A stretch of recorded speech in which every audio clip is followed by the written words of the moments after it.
Hello and welcome to FYI Weekly, your official source for the latest news and information from the City of Greensboro. The City of Greensboro is opening its doors for a behind-the-scenes look at city operations. If you would like to extinguish a fire or operate a sanitation truck, don't miss the opportunity to participate in the next City Academy.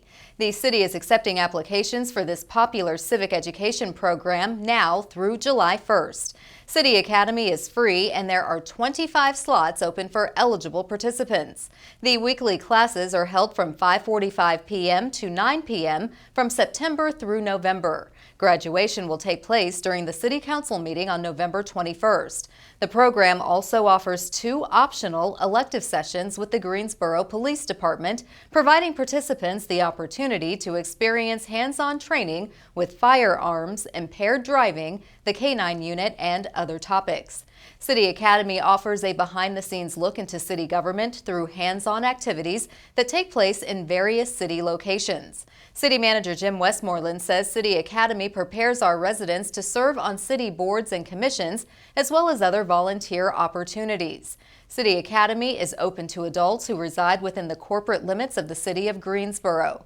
For more information or to apply, please call the Community Relations Office at 336-373-2723.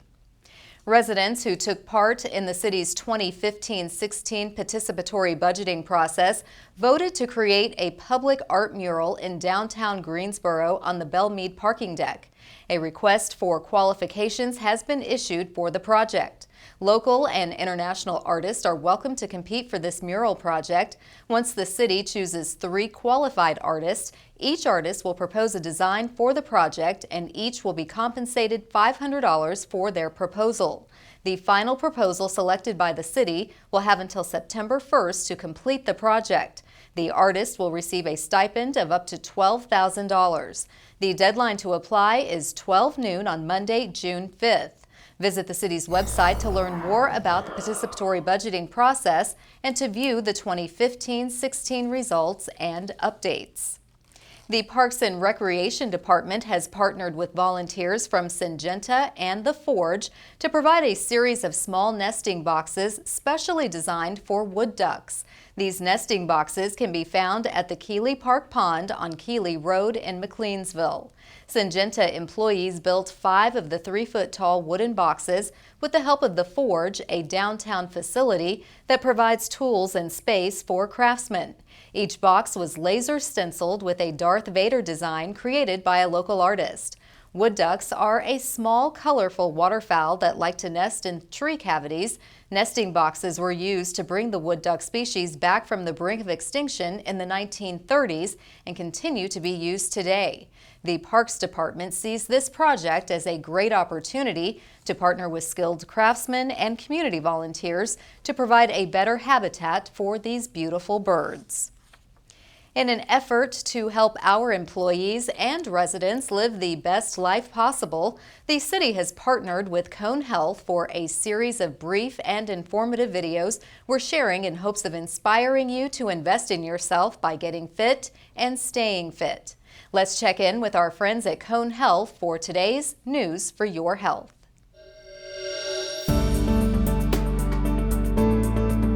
Hi. I'm Dr. Tamer Yalçın-Kaya, Medical Director at Carolina's Fertility Institute and a Reproductive Endocrinology Infertility Specialist. Today, I'm going to talk about information couples need to know as they start their journey to become parents. Infertility is defined as inability to conceive after 12 months of unprotected intercourse. However, this definition has been modified. For example, for women over 35, they are advised to seek medical help only after 6 months of unprotected intercourse. And women who are 40 or older are advised to get medical help only after 3 months. Infertility caused by problems in the female partner about 1/3 of the time, problems in the male partner about 1/3 of the time. The remaining third caused by combination of issues in male and female partner, or it may be unexplained. Female factors are usually ovulation disorders, or it can be anatomic problems with the fallopian tubes or uterus, or a condition known as endometriosis. Male causes of infertility are usually problems with sperm production, low sperm count, or low sperm motility, or they can be issues with sexual function. The unexplained causes of infertility are believed to be due to conditions such as mild endometriosis or immunologic causes, timing, or problems with intercourse. Before trying to conceive, it's very important to know that certain lifestyle factors impact reproductive health and ability to conceive, and not observing these points may actually cause a delay in conceiving. Number one is overweight, and sometimes being underweight can delay ovulation or interfere with proper egg production in women, and it can also affect sperm production in men. It is important not to exceed more than 5 hours per week of strenuous exercise, but also not to be inactive. We recommend all tobacco products to be stopped, and alcohol intake should be limited to 1 serving per day on average, and this is true for both partners. We recommend to all women who are getting ready to try 400 micrograms of folic acid supplementation, which is over the counter. We also recommend a limited amount of caffeine consumption by women, since it has been associated with miscarriages, limiting it to 18 ounces of coffee or its equivalent per day.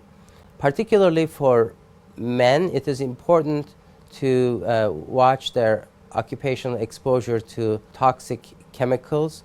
Also, for people who are taking regular medications for their health problems, it is best to consult with your family doctor or your gynecologist before you start trying, to see what medications should be switched or stopped. Finally, it's important to recognize that use of recreational drugs such as marijuana or cocaine can be harmful. Another point is how to time intercourse. What is the fertile window? A normal ovulation occurs somewhere at midpoint of a 28-day cycle. And for women who have longer menstrual intervals, 32 days for example, it's best to subtract 14 from the menstrual cycle interval to obtain the day on which they ovulate. So according to this rule, a woman who has 32-day cycles would be expected to ovulate on day 18 of her cycle. So once we establish the day of probable ovulation, then it's good to have intercourse during a 3-4 day window before the ovulation and about 2 days after the anticipated ovulation.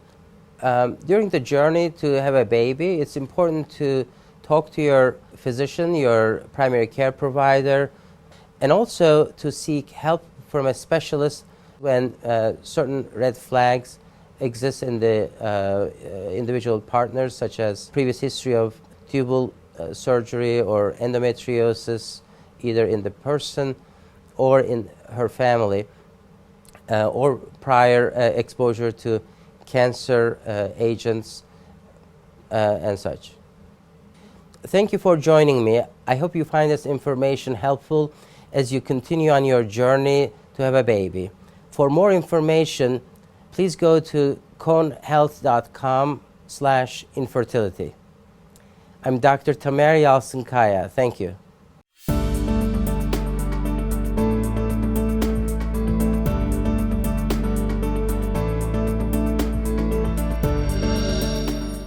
A local sorority is investing in the community with a gift that will keep on giving. We'll have that and more news coming up after the break. Stay with us.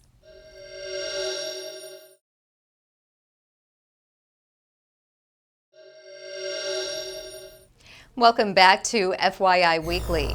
The Friends of the Greensboro Public Library will host its annual luncheon on Thursday, June 8th at Revolution Mill Event Center.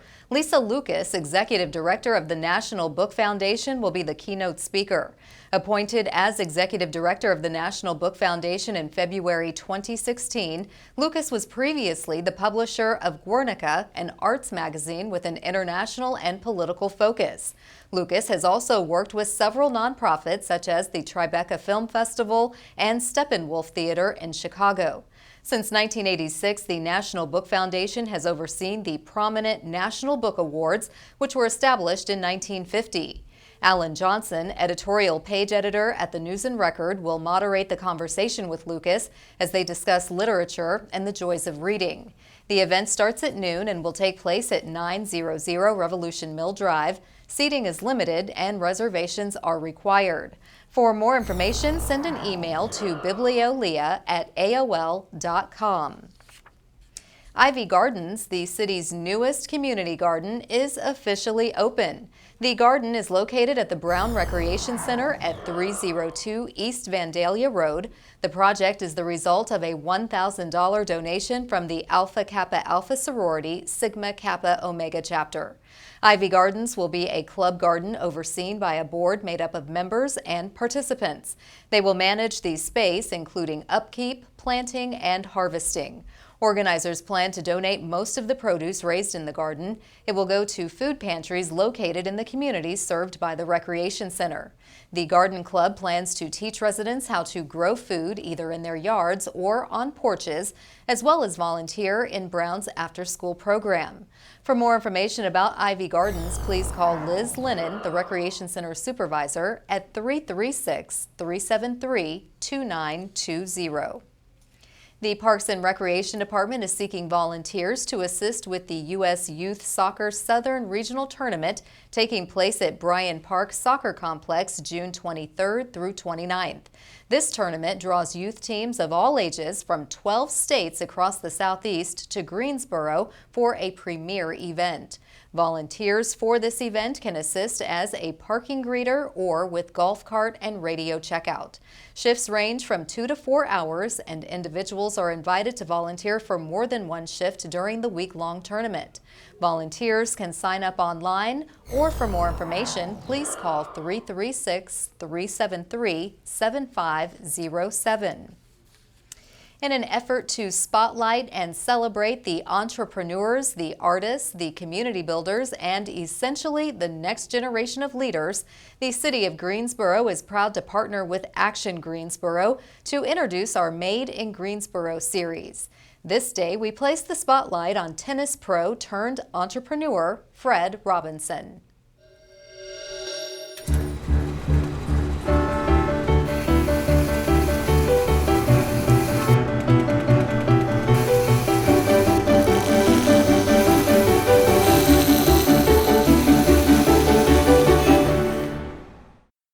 As a tennis player, Fred Robinson has always known success. The accolades for the 67-time world and U.S. medalist run long and include Player of the Year in the Men's Open in North Carolina and Florida. Fred turned that expertise on the court into inspiration and a successful business, along with two other partners, Steve Earp and Tom Parker.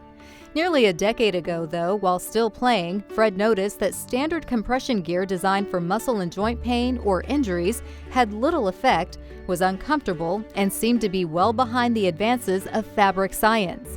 That's when Fred decided if he wanted compression gear to work, he'd simply do it himself. He wanted the product to do three things: stretch, rebound, and stay in place. That led to the development of Body Helix's FormFit technology.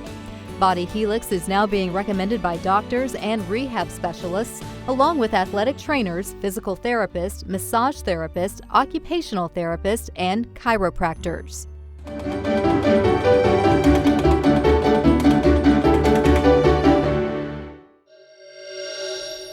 To learn more about Made in Greensboro or to see more images taken by photographers Scott Mothersbaugh and Jerry Walford, visit the Action Greensboro website at madeingso.com. The Parks and Recreation Adaptive and Inclusive Recreation Team will offer free spray ground sessions at Barber Park through the summer for families who have children with disabilities. The Summer Splash Series will take place from 9:30 a.m. to 11 a.m. on June 14th, July 12th, and August 16th at the Barber Park Spray Ground located at 1500 Dans Road. Space is limited and registration is required. For more information or to register, please call 336-373-2626. It won't be long before school is out for the summer, which means now is the time to get your kids involved in the library's summer reading program. Coming up after the break, we'll tell you all about this popular summer program. Stay with us.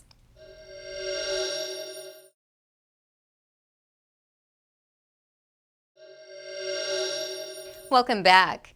Kids do not have to look forward to the lazy days of summer, especially if they like to read.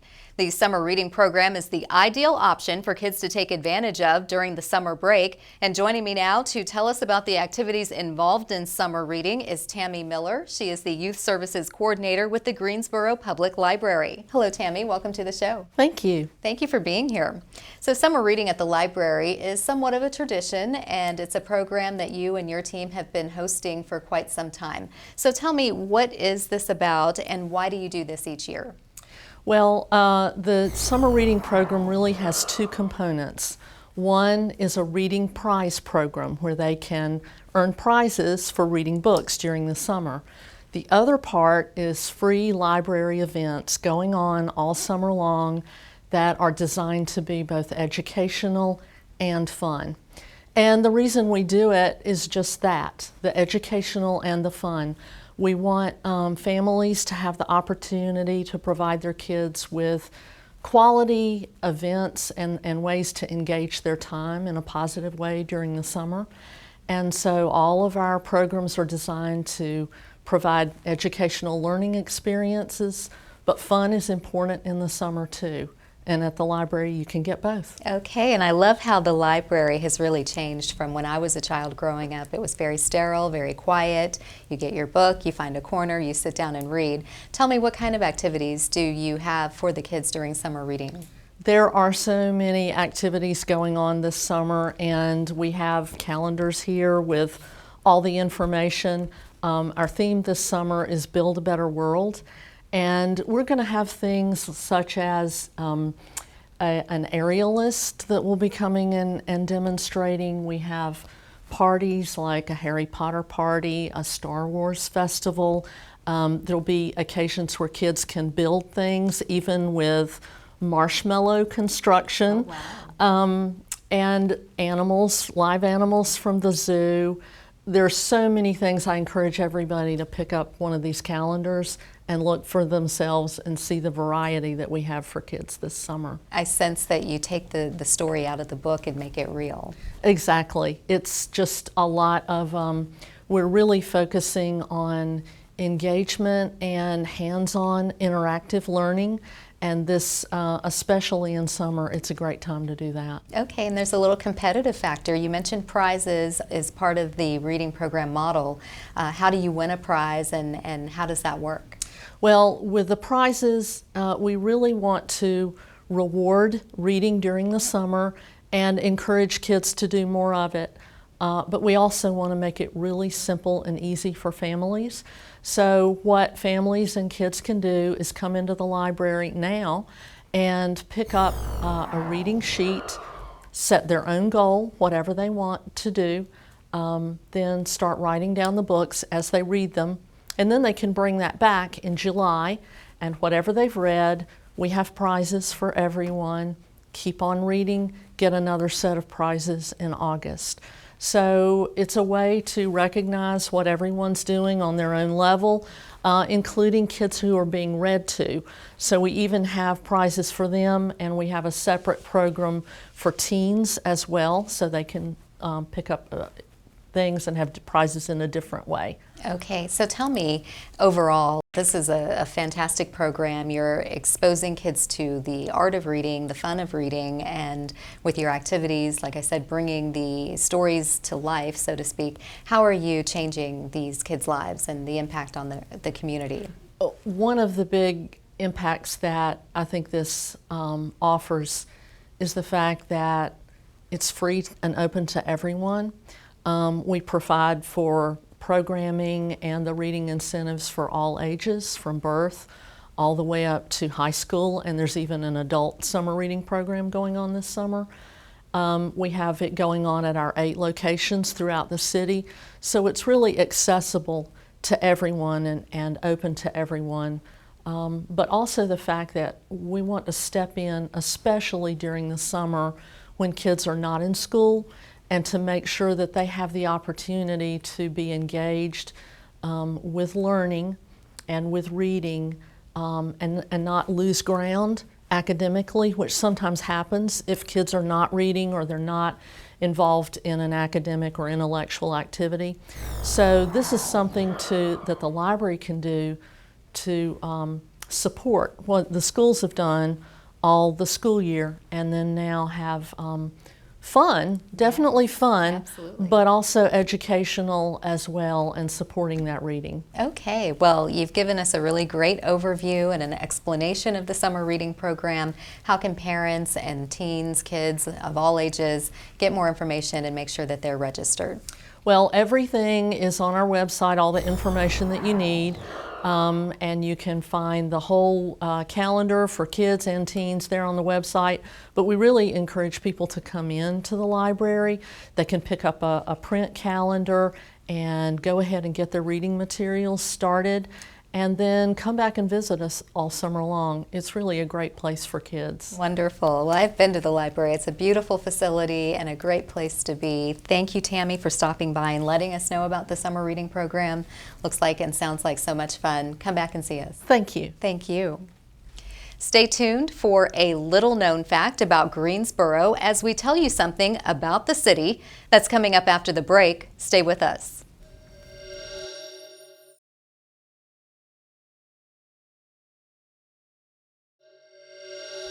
Welcome back. One way to stay informed about what's happening in the city is by attending city council meetings. The Greensboro City Council meetings are open to the public and air live right here on the Greensboro Television Network. Regular meetings take place at 5:30 p.m. on the first and third Tuesdays of the month in the council chambers on level 2 of the Melvin Municipal Office Building located at 300 West Washington Street.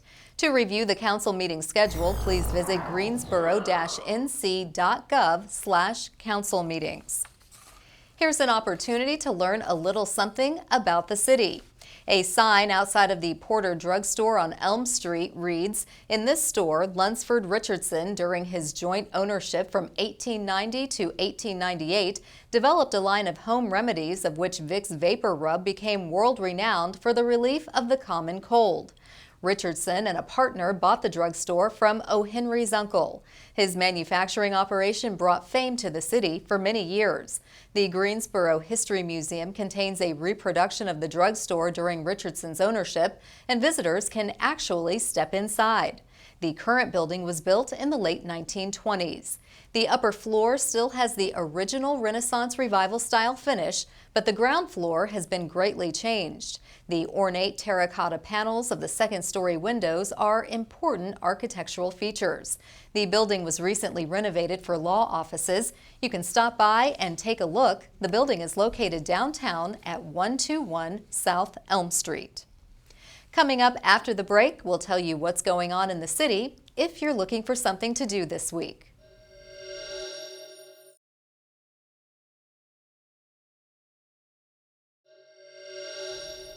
Now it's time to check in with Jody Stanley for a look at things to do and places to go. Jody?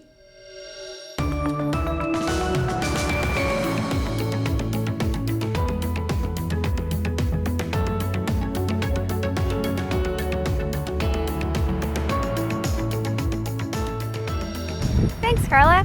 It's It's another action-packed week here in Greensboro. Whether you enjoy anime, want to learn something new, or want to get on the water, we have something for you. The Greensboro Manga, Anime, and Graphic Novel Club hosts its 6th annual manga convention, GamgaCon, starting at noon on Saturday at the Central Library. This free anime, manga, and graphic novel convention features a Smash Brothers tournament, a speed drawing contest, rapper Sky Blue, novelist and comic author David Atkins, book signings, vendors, and much more. There's something for every age as the event continues at LeBauer Park at 6 p.m. with a cosplay parade. For more information on GamgaCon, call 336-373-2046. Do you want to learn more about geocaching? Geocaching is an outdoor recreational activity where participants use a GPS receiver or other devices to hide and seek containers at specific locations marked by coordinates all over the world. Horror author Stephen Marcarini will share his experiences geocaching in the Greensboro Triad area and beyond this Saturday from 2 to 3 p.m. at the Glenwood Branch Library. As an added bonus, Rainey will give the first clue to finding his next cache before it goes live. This hour-long program will help educate new geocachers as well as explain the importance of environmental stewardship and building a better world. Call 336-397-5000 for more information.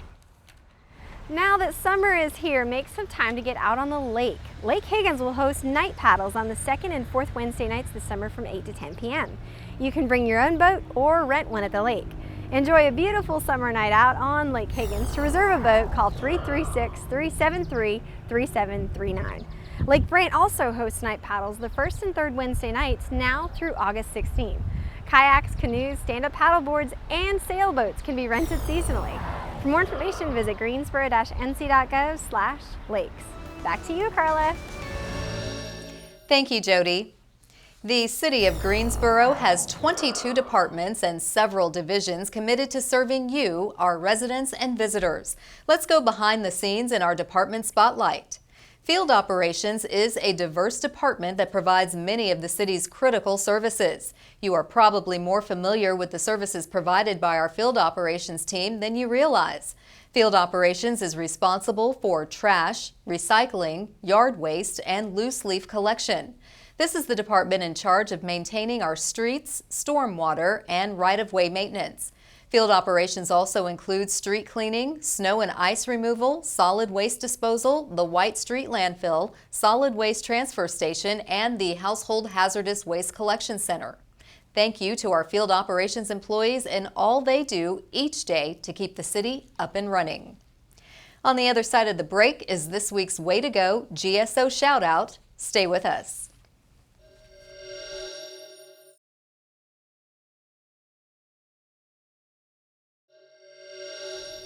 As we draw to a close, we always want to end on a positive note with our Way to Go GSO segment. The city extends well wishes and congratulations to Wade Walcott, Director of the Parks and Recreation Department. He has accepted the position of Director of the Cincinnati Park Board in Ohio. Wade has served as Greensboro's Parks and Recreation Director since December 2013. This move will get him closer to his family. Wade says he will remember and hold close the people, experiences, and life-changing moments this Greensboro Parks and Recreation family has provided. Assistant City Manager Chris Wilson says under Wade's leadership, our nationally accredited Parks and Recreation Department is leading the way in public-private partnerships and is poised to continue to provide great parks, lakes, trails, and activities for all of our Greensboro residents. Wade's last day is June 30th, and a national search will be conducted for his replacement.